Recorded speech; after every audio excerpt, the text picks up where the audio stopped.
मित्रांनो, आपण काल एक व्हिडिओ बनवला होता।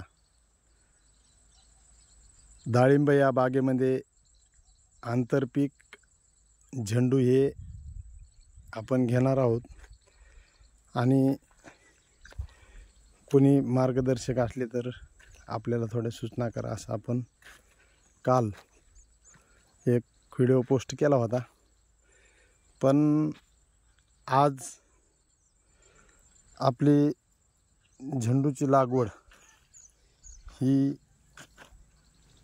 झाली। आज बघा मित्रांनो, आपण झेंडू हा लावलेला आहे आणि दोन्ही वळीच्या मध्ये एकच ओळ लावलेली आहे। बघा ही किती मस्त लागवड व्यवस्थित झालेली आहे।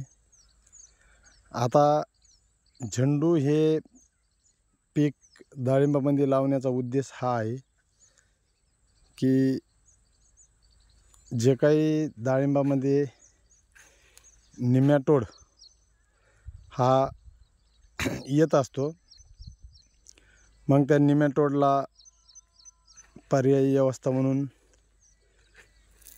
झेंडू हे काम करत असते। आणि झेंडू आपण हा मोठा झाल्याच्या नंतर याचा कार्यकाळ संपल्याच्या नंतर आपण तो जमिनीतच गाडणार आहोत, म्हणजे निमॅटोड बऱ्यापैकी आपल्या जमिनीमध्ये येणार नाही। आणि बघू शकतात मित्रांनो तुम्ही, हे आपला 2 एकरचा प्लॉट आहे। एकसारखी झाडांची उंची आहे, कारण याच्या आधी पण आपण सुरुवातीला झेंडू हा लावला होता।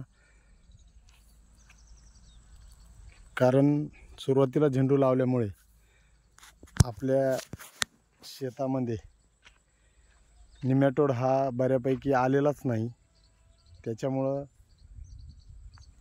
आपण डबल एकदा निमॅटोडसाठी आपण झेंडू हे पीक घेतलेलं आहे।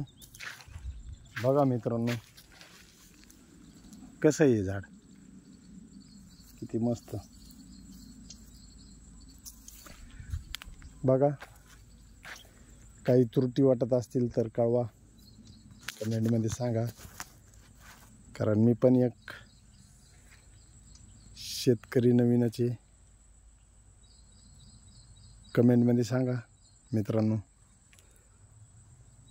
धन्यवाद।